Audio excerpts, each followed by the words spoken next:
Welcome back. Bulletin number breaking news చూస్తున్నాం. Bengaluru rave party కేసులో పోలీసులు దర్యాప్తును ముమ్మరం చేశారు. ఈ కేసులో హాట్ టాపిక్గా మారిన హేమ ఈరోజు విచారణకు హాజరవుతుందా లేదా అనే దానిపై ఉత్కంఠ నెలకొంది. ఈ కేసులో తాజాగా నటి హేమకు నోటీసులు ఇచ్చారు సిసిబి అధికారులు. సోమవారం విచారణకు హాజరు కావాలని ఆదేశించారు. రేవ్ పార్టీలో డ్రగ్స్, ఇతర మత్తు పదార్థాలను వాడినట్లు గుర్తించిన పోలీసులు పార్టీలో పట్టుబడిన హేమతో పాటు మొత్తం 103 మంది నుంచి బ్లడ్ శాంపిల్స్ సేకరించారు. నటి హేమ శాంపిల్స్ రిపోర్ట్స్లో డ్రగ్స్ ఆనవాలు ఉన్నట్లు తేలింది. హేమతో పాటు మరో 86 మందికి పాజిటివ్ వచ్చింది. దీంతో బెంగళూరు క్రైమ్ బ్రాంచ్ పోలీసుల ఎదుట హాజరు కావాలని వారందరికీ నోటీసులు ఇచ్చారు. హేమను సోమవారం విచారణకు రావాలని నోటీసుల్లో పేర్కొనగా మిగిలిన వారికి వేరువేరు తేదీల్లో విచారణకు రావాలని నోటీసులు అందించారు.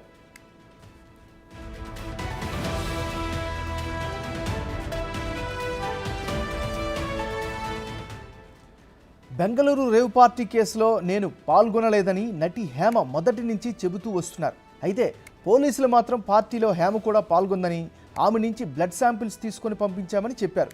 కానీ హేమ మాత్రం నేనే రేవ్ పార్టీకి వెళ్ళలేదు, హైదరాబాద్లో ఉన్నానని ఒకసారి, ఇంట్లో వంట చేస్తూ మరోసారి వీడియోలను రిలీజ్ చేశారు. ప్రస్తుతం ఆమె నుంచి సేకరించిన బ్లడ్ శాంపిల్స్లో డ్రగ్స్ ఆనవాలు ఉన్నట్లు తేలినట్లు బెంగళూరు పోలీసులు చెప్పడం, ఈ నెల 27న విచారణకు రావాలని ఆమెకు నోటీసులు ఇవ్వడం చర్చనీయాంశంగా మారింది. అయితే మొదటి నుంచి నేను రేవ్ పార్టీలో పాల్గొనలేదు అని బుకాయిస్తూ వస్తున్న నటి హేమ ఈరోజు బెంగళూరు క్రైమ్ బ్రాంచ్ ఎదుట విచారణకు హాజరవుతారా లేదా అనే విషయం ఉత్కంఠగా మారింది.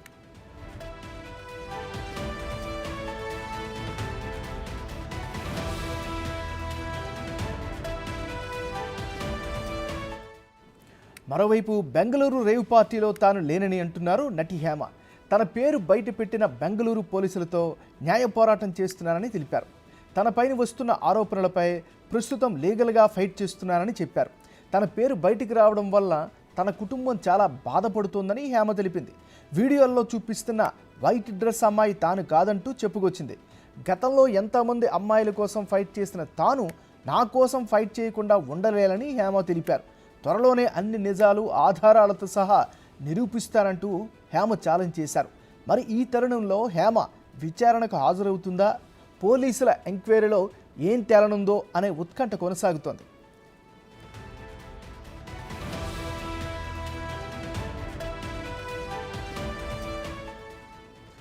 నటి హేమ పేరు రావడంతో దీనిపై మూవీ ఆర్టిస్ట్స్ అసోసియేషన్ అధ్యక్షుడు మంచు విష్ణు స్పందించారు.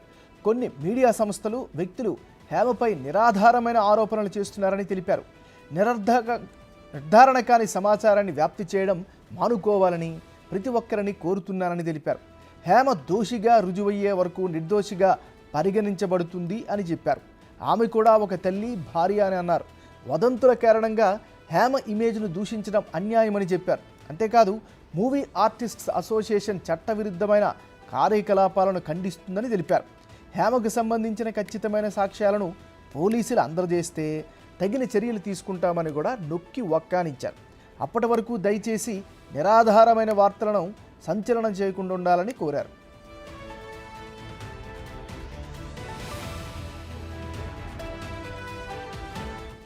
బెంగళూరు రేవ్ పార్టీ కేసులో దర్యాప్తును పోలీసులు ముమ్మరం చేశారు.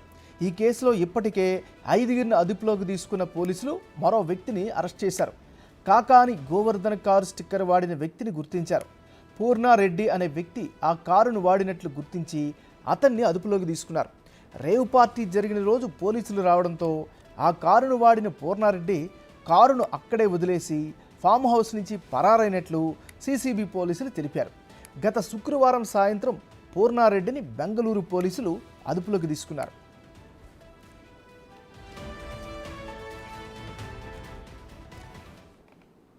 రేవ్ పార్టీ తదనంతర పరిణామాలు, విచారణ, హేమ హాజరవుతారా, హాజరవరా, హేమ వెర్షన్ ఏ విధంగా ఉంది, ఇలా పూర్తి స్థాయి సమాచారం అందించేందుకు మా రిపోర్టర్ రానా లైవ్లో సిద్ధంగా ఉన్నారు. రానా, చెప్పండి. బెంగళూరు రేవ్ పార్టీ అలాగే డ్రగ్స్ పార్టీకి సంబంధించి పోలీసులు దర్యాప్తు ముమ్మరం చేశారు. నోటీసులు ఇచ్చినటువంటి వారందరినీ కూడా మస్ట్ అండ్ షుడ్గా ఇవాళ నుంచి కూడా విచారణకి హాజరు కావాలంటూ కూడా వారు చెప్పినటువంటి పరిస్థితి కనపడుతుంది. అయితే చాలామంది బడాబాబులు కాబట్టి వాళ్ళందరూ నోటీసులు తీసుకున్నప్పటికీ కానీ లీగల్ ఒపీనియన్ తీసుకుని వెళ్ళాలా వద్దనేది కూడా ఒక సంశయంలో ఉన్నట్టుగా మనకు సమాచారం ఉంది. చాలామంది ఆ లీగల్ నోటీసులకి రెస్పాండ్ కానట్టుగా మనకు తెలుస్తుంది. రెస్పాండ్ కాకపోతే రేపటి వరకు చూసి పోలీసులే చాలా తగిన చర్యలు తీసుకోవాలని కూడా వారు భావిస్తున్నట్టుగా మనకు సమాచారం అందుతుంది. ఎందుకంటే అందరూ కూడా పార్టీలో పాల్గొన్నప్పటికీ పాజిటివ్ వచ్చినప్పటికీ కానీ ఇప్పటి వరకు కూడా వాళ్ళు రెస్పాండ్ కాకపోవడం, ఆల్రెడీ వాళ్ళ డీటెయిల్స్, వాళ్ళ ఫ్యామిలీకి సంబంధించిన డీటెయిల్స్ కూడా తీసుకున్నారు కాబట్టి వాళ్ళ ఫ్యామిలీ మెంబర్స్ కూడా నోటీసులు పంపించే అవకాశం ఉన్నట్టుగా మనకు సమాచారం అందుతుంది. ఆల్రెడీ పక్కాగా పాజిటివ్ తెలియటువంటి వారిని మాత్రం వదిలిపెట్టే ప్రసక్తే లేదని చెప్తున్నారు. చాలామంది కూడా నిరంతరం ఈ డ్రగ్స్ సేవిస్తూనే ఉన్నారు. కొంతమంది మాత్రం మొదటగా తీసుకున్నటువంటి వారు మాత్రం ఉన్నారు అనేది పోలీసులు చెప్తున్నటువంటి వాదన. మరొకటి ఏమిటంటే హేమాకి సంబంధించింది మాత్రం ఒక సస్పెన్స్ అనేది కొనసాగుతుంది. ఇంకా తాను ఆ పార్టీలో లేనట్టునే మాట్లాడుతున్నట్టుగా మనకు తెలుస్తుంది. సన్నిహితుల వద్దగానే వాళ్ళందరి దగ్గర ఎప్పుడైతే ఆల్రెడీ వీడియో రిలీజ్ చేసిన తర్వాత నేను అక్కడ లేను, ఇక్కడ హైదరాబాద్లో చిల్ అవుతున్నానని చెప్పిన తర్వాత పోలీసులు దాన్ని కన్ఫర్మ్ చేయడానికి ఆమె ఫోటో రిలీజ్ చేశారు. ఆ ఫోటోనే మళ్ళీ వీడియో రిలీజ్ చేసినటువంటి ఏదైతే డ్రెస్ ఉందో ఆ డ్రెస్ పైనటువంటి వైట్ కోట్ ఏదైతే ఉందో ఆ వైట్ కోట్ కూడా చాలా క్లియర్గా ఉంది. తర్వాత తను ఫామ్ హౌస్ నుంచి బయటికి వెళ్ళేటప్పుడు కానీ తర్వాత విచారణ ఎదుర్కొన్న తర్వాత డీటెయిల్స్ తీసుకున్న తర్వాత ఆమెని వదిలిపెట్టిన సమయంలోనే ఆమె కారు తీసుకొని ఎయిర్పోర్ట్కి వెళ్ళిన సమయంలో కూడా ఆమె ఉంది. కాకపోతే ఆ వీడియో ఉన్నది నేను కాదంటూ కూడా తను చెప్తుంది. దీనిపైన కూడా పోలీసులు చెప్తున్నది ఒకటే, తను వీడియోలో ఉన్నది ఆ రోజు ఫామ్ హౌస్కి వచ్చింది, తను పూర్తి స్థాయిలో ఇష్టమైన పేరుతో కూడా తను పార్టీకి హాజరైంది, ఇది కన్ఫామ్ అనేసి కూడా వారు చెప్తున్నారు. అయితే హేమ మాత్రం ఎక్కడా కానీ సిపి కానీ పోలీసులు కానీ నా పేరును ప్రస్తావించలేదు, కావాలనే నన్ను ఈ విధంగా బద్నాం చేస్తున్నారు, ఖచ్చితంగా నేను పోలీసుల పైన యుద్ధం చేస్తాను, అలాగే మీడియాలో అసత్య ప్రచారాలు చేస్తున్నారు కాబట్టి మీడియా పైన కూడా నేను యుద్ధం చేయబోతున్నాను, లీగల్ ఒపీనియన్ తీసుకున్న తర్వాత అందరికీ లీగల్ నోటీసులు పంపిస్తానన్న దీంట్లో కూడా ఆమె చెప్తున్నట్టుగా మనకు సమాచారం అవుతుంది. ఆల్రెడీ ఆమె ఉన్నట్టుగా పాత్ర అనేది క్లియర్ అయిపోయింది. కాకపోతే ఆమె అక్కడ పాల్గొన్నది కాబట్టి అక్కడ డ్రగ్స్ సేవించినట్టుగా ఆల్రెడీ ఆల్మాలు దొరికినటువంటి నేపథ్యంలో రేవ్ పార్టీ ఏం జరిగింది, ఆ పార్టీలో అసలు ఆమె చూసినటువంటి అంశాలేంటి, ఎవరు ఆమెను ఇన్వైట్ చేశారు, ఎంతసేపు ఆ పార్టీలో ఉన్నది అన్న దానిపై కూడా పూర్తిస్థాయిలో విచారణ చేయాలి. దాంతోపాటు డ్రగ్స్ ఎంతకాలం నుండి కూడా తీసుకుంటున్నారు, మీరు కన్జ్యూమరా లేకపోతే అడిక్టరా అనేది కూడా పోలీసులు ఈ విచారణలో తేలబోతున్నారు.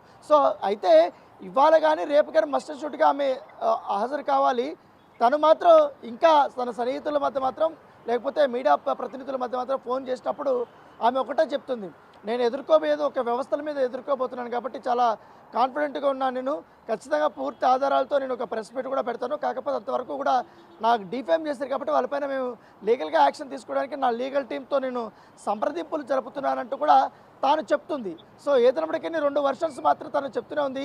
ఒకసారి మేము వెళ్ళలేదంటుంది, ఒకసారి వెళ్ళినా కూడా నేను పలానా పని నేను చేయలేదనేసి కూడా తనే చెప్తున్నటువంటి నేపథ్యంలో పోలీసులు హేమ పట్ల ఎలాంటి నిర్ణయం తీసుకుంటారనేది ఒక ఉత్కంఠ ఉంది. నిజంగానే ఆమె కానీ ఈ విచారణకు హాజరు కాకపోతే చిక్కుల్లో పడినట్టే అనేసి కూడా పోలీసు వర్గాలు చెప్తున్నటువంటి నేపథ్యం కాబట్టి, ఎందుకంటే ఎలక్ట్రానిక్ సిటీ పోలీస్ స్టేషన్ నుంచి కూడా ఈ కేసు మారింది కాబట్టి సిసిబి వాళ్ళు అంత ఈజీగా ఈ కేసును వదిలేరు. పైగా కర్ణాటక గవర్నమెంట్ కూడా చాలా సీరియస్గా తీసుకుంది ఈ రేవ్ పార్టీల పైన కానీ డ్రగ్స్ పార్టీల పైన కూడా. ఎట్లయితే తెలంగాణలో డ్రగ్స్ మీద పూర్తి స్థాయిలో ఉక్కుపాదం మోపాలని చూస్తుందో అటు కర్ణాటక ప్రభుత్వం కూడా అలాంటి నిర్ణయాలు తీసుకున్నటువంటి నేపథ్యంలో ఈ కేసు అంత ఈజీగా వదిలేకూడదు అనేది కూడా వారు భావిస్తున్నారు. సో వీరు మాత్రం అక్కడ డ్రగ్స్ కేసులో ఉన్నటువంటి వారు కానీ రేవ్ పార్టీలో పాల్గొన్నటువంటి వారు మాత్రం ఈ కేసు నుండి ఎలా తప్పించుకోవాలన్న దానిపై కూడా వారు అనేక రకాలుగా వ్యూహాలు రచిస్తున్నట్టుగా పోలీసు వర్గాలు చెప్తున్నారు. వారు ఎన్ని తీసుకున్నా ఏం చేసినా కంపల్సరీ విచారణకు హాజరు కావాలి. విచారణకు హాజరైన తర్వాత ఎంత మొత్తంలో వారు డ్రగ్స్ సేవించారన్న దానిపై కూడా ఆల్రెడీ ఒక ఇది ఉంది కాబట్టి ఆ స్టేట్మెంట్ కూడా కొంచెం తీసుకున్నారు కాబట్టి దాంతోపాటు వారి వ్యక్తిగత సెల్ ఫోన్స్ కూడా వారి డేటాలంతా కూడా చెక్ చేసిన తర్వాత డ్రగ్ పెట్లర్స్ వాసు ఎప్పుడు పిలిపించారు, దీనికి టాలీ అవుట్ ఉందా, లేకపోతే నిరంతరం వాళ్ళు డీకోడ్లు ఏమన్నా మాట్లాడుకుంటున్నారా, ఎప్పటి నుంచి డ్రగ్స్ తీసుకుంటున్నారు, రేవ్ పార్టీలో పాల్గొన్నటువంటి వాటి వారెవరు, దాంతోపాటు 30 మంది దాకా ఈ మోడల్స్ వాళ్ళందరూ వచ్చారని చెప్తున్నారు కాబట్టి దాంట్లో కొన్ని అసాంఘిక కార్యక్రమాలు జరిగాయని కూడా పోలీసులు చెప్తున్న నేపథ్యంలో వాటి కూడా నెగ్గి తేల్చాలి కాబట్టి మస్ట్ అండ్ షూట్గా వీళ్ళందరూ కూడా హాజరు కావాలి. ఆల్రెడీ పార్టీలో మొదట్లో స్టార్ట్ అయ్యి గంట పాటు ఉండి వెళ్ళిపోయినటువంటి వారి యొక్క లిస్టు కూడా రెడీ అయిపోయింది. సో వాళ్ళని కూడా విచారణకు పిలిపించాలని కూడా పోలీసులు భావిస్తున్నారు. దాంతోపాటు ఈ కాకాన గోవర్ధన్ రెడ్డి అనేది ఒక పెద్ద సంచలనంగా మారింది. గతంలో ఆంధ్రప్రదేశ్ రాజకీయాలు ఏకంగా సోమిరెడ్డి వర్సెస్ కాకాన గోవర్ధన్ రెడ్డి అయిపోయింది. ఎందుకంటే వాళ్ళిద్దరూ కూడా అంత వ్యక్తిగతమైనటువంటి విమర్శలు చేసుకున్న స్థాయికి వెళ్ళింది కేవలం ఒక స్టిక్కర్ వల్ల. ఇప్పుడు ఆ స్టిక్కర్ అతికించుకొని వచ్చినటువంటి వ్యక్తిని పూర్ణారెడ్డిని అరెస్ట్ చేశారు. ఆయన చెప్తున్నటువంటి అంశాలపైన ఇప్పటివరకు బయట రాలేదు. ఎలా దొరికింది నీకు ఆ స్టిక్కరు?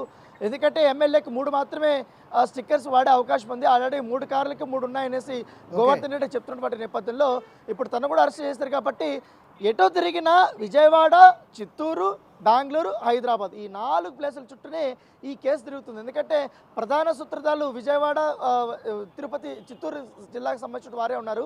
వారు డ్రగ్స్ కేసులో ఉన్నారు, క్రికెట్ బొక్కీలుగా ఉన్నారు, సెక్స్ రాకెట్ నడిపినట్టుగా అనుమానాలు వస్తున్న నేపథ్యంలో వారిని ఆల్రెడీ అరెస్ట్ చేసినటువంటి నేపథ్యంలో వారి కీలకమైనటువంటి సమాచారం కూడా తీసుకున్నారు. వాళ్ళు కొంచెం గట్టిగా విచారించే కొందరికి కొన్ని అంశాలను కూడా వారు ఒప్పుకున్నటువంటి నేపథ్యంలో దాన్ని బేస్ చేసుకుని అలాగే వీరందరి కూడా నమూనాలు కూడా పాజిటివ్ వచ్చిన నేపథ్యంలో ఆ కూడా క్వశ్చన్ చేసి ఫైనల్గా ఈ వీక్లోనే ఎంతమందిని అరెస్ట్ చేస్తారనేది కూడా ఒక క్లారిటీ వస్తుందనేసి కూడా బెంగళూరు పోలీసులు మనకు చెప్తున్నటువంటి నేపథ్యం కాబట్టి నమ్మన్నారు. Right, thank you Rana.